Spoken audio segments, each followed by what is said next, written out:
cops being chased, whatever. Why? Because that's the whole thing that holds this this world together is the economy. That's right. Go ahead. Right. It says The fall. the fall of the dollar will send consumer prices to the stratosphere. This engineered collapse will cause a lot of social unrest and chaos in society, which will be used as an excuse to establish martial law in America. And that's what they want. They want to bring the chaos, but they've seen that they've done it. They're trying to do it racially. Try to get Jacob to go against Esau, and I mean, to a certain extent that works, but it ain't working like they want it to work.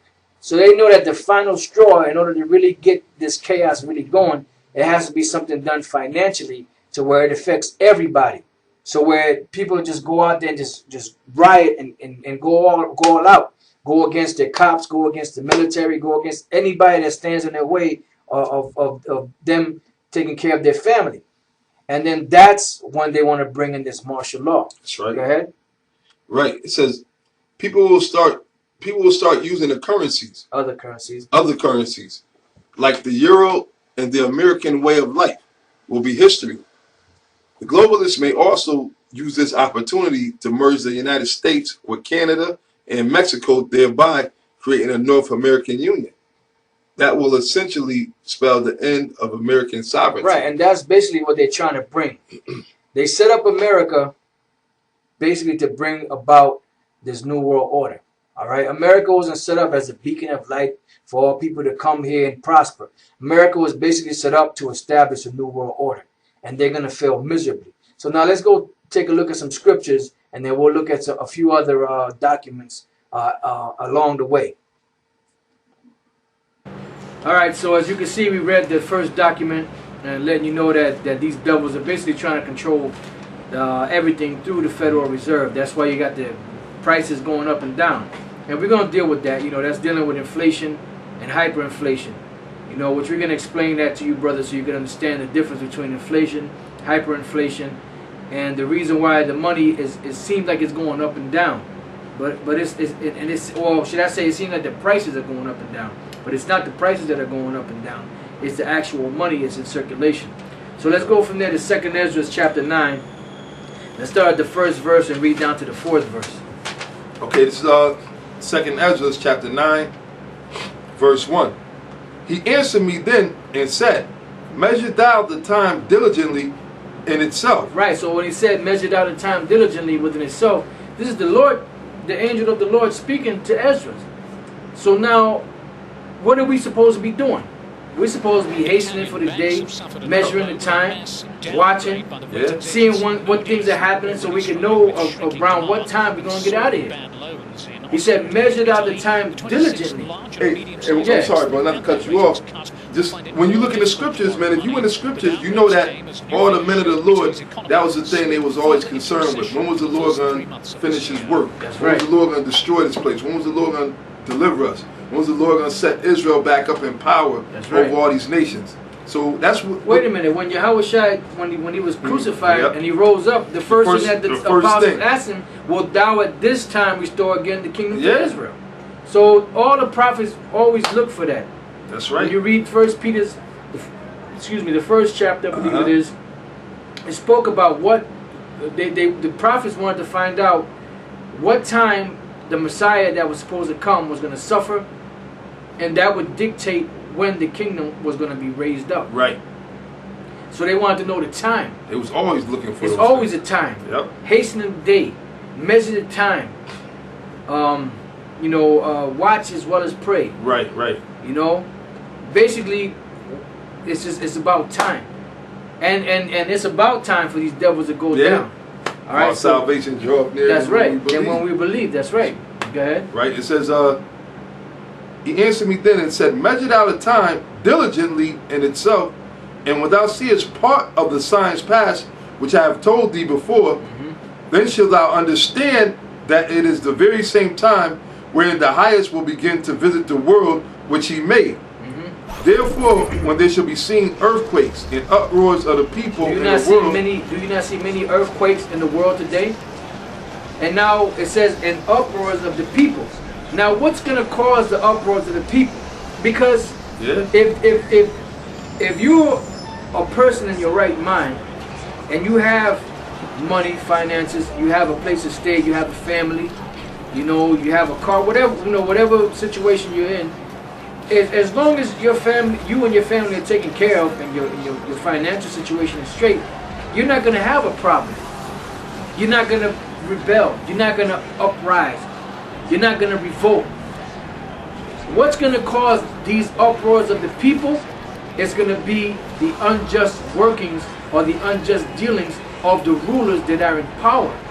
That's what's going to cause these uproars of the people. And it really is going to be the financial situation that they find themselves in, because that's the root of a lot of these problems is financially.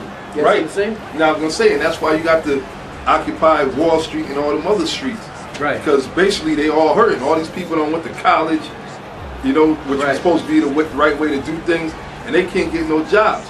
Basically, there's no jobs for nobody. They're basically further and further in debt. Further in debt. And meanwhile, while that's going on, the prices of gas is going up, prices of everything is going up. The dollar's being, deflated, devalued by day, if you will. You know, and meanwhile, people pay is going down lower and lower. So you got civil unrest. That's the roars of the people. And that's what's, you know what that's called? That's called inflation. All right? It's a devaluing of the dollar. It's called inflation. Right, inflation, not, You know, and inflation is not the prices of goods going up. It's the value of the dollar going down because of more printing of dollars and being put into circulation, which devalues the power, the buying power of the actual dollars that were already in circulation. That's why Greece don't want to take no more bailouts, man. Right. Because they done devalued their money so much, and they're in so much bigger of a debt. They're better off if they didn't get bailed out. Matter of fact, Mugabe down in Zimbabwe, he kept bailing out $50 trillion, $150 trillion. They kept printing money and bailing out every situation that they were going through, to the point that to this very day, the Zimbabwean dollar or Zimbabwean monetary or money is obsolete. It's gone the way of the Weimar Deutschmark. It's out of there. Why? Because they kept printing money and putting it in circulation to help bail out this and bail out that, to where now it's nothing. It's worth nothing. You have to have actual gold to buy any substance in Zimbabwe. The dollar don't work no more. Was that the 4th verse? That's 3. All right, read on. Verse 4. Then shalt thou well understand that the Most High spake of those things from the days that were before thee, even from the beginning. And these things were already spoken of from the beginning. Now go from there to Proverbs 11:1. If you got something else, you can bring it out. But go to Proverbs 11:1. Because this money that you have is not really money. All right? Money is substance. Silver, gold, cattle, services. You know, anything that's tangible. You know, that holds weight. That's real money. What you have today, these Federal Reserve notes, that's not money. That is a measurement of money.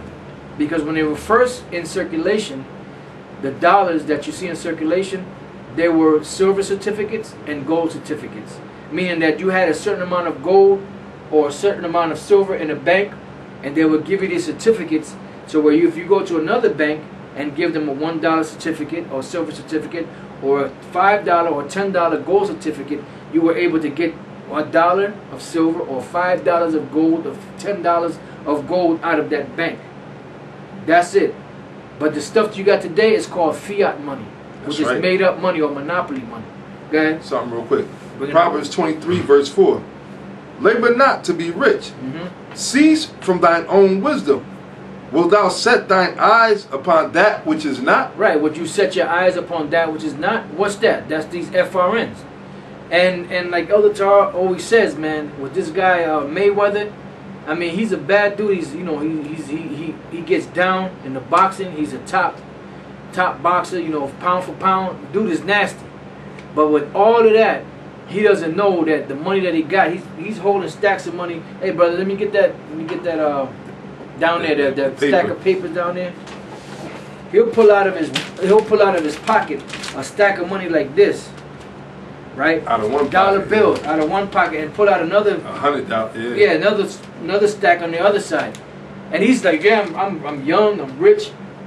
You're not rich, man, because that paper that you're holding is worth about as much as this stuff I got in my hand right now. And that's why the scripture cuts him. It says, labor not to be rich, cease from thine own wisdom. Cease from thine own wisdom. That's not real money. You should be really dealing in gold and silver, commodities, or any type of substance. That's real money. All right, now, is that it on that? It says, wilt thou set thine eyes upon that which is not? For riches certainly make themselves wings. Right, riches make themselves wings. Real riches will be translated from one people to another based upon how they deal. You know, and that's in the scriptures. They also, if you have so-called paper money riches, they cease to exist. Right. And there's been many examples of that. You got the Deutschmark in Germany. You have the Zimbabwean dollar down in Africa. There's examples of that stuff. And the American dollar is soon to go that way. Go ahead. Right.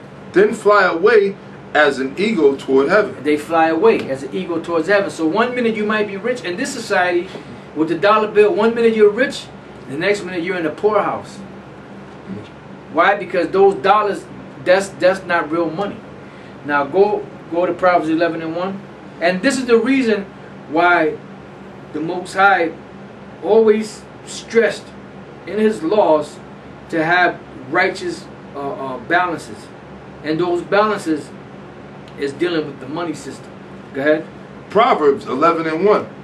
A false balance is an abomination to the Lord. Right, a false balance is an abomination to the Lord. And when you look up that word balance, I believe it's the word stone, abun, which is stone. Why? Because a balance, you will have a balance and you will have these different stones of different weights that would be measured for what either you had wheat or you had sugar or you had whatever you had, salt or whatever, and they would have these stones and they would measure the stones. If you wanted a pound, they would measure a pound, and then once you poured the whatever substance you needed and they met at a balance point, all right, that's your pound or 5 pounds of your goods. But what they would do is they would take the stones and they would make a 1 pound stone heavier or heavier, so that you wouldn't get as much substance as you should. Or a 5 pound stone, they would make it heavier, so where you would get maybe 3/4 of a bag of wheat, you would only get half or a quarter bag now. And that's basically how the money system is working right now with these dollar bills. These dollar bills that you're getting are worth less and less every day. That's why back maybe 10 years ago, a gallon of gas might have been $1.50 or $2. Today is what? $4 a gallon. Why? Because the money that you have is not real money, and there's nothing to balance it out. You know, it keeps fluctuating up and down. Go ahead. Right. It says, but a just weight is his delight. A just weight is his delight. Now go from there to Leviticus 19:35 to 36. You know, and this is in the law. Now, we know that the law is only for Israel, you know, but when Esau took over and took power over America, they claimed to have taken over the power of this land and supposed to have established it by Christian principles. Now, if you call yourself a Christian, more than likely you're supposed to follow what the scriptures say. Now, this is a law in the Bible pertaining to lawful money or lawful weights and measures. Go ahead, brother. Leviticus chapter 19, verse 35.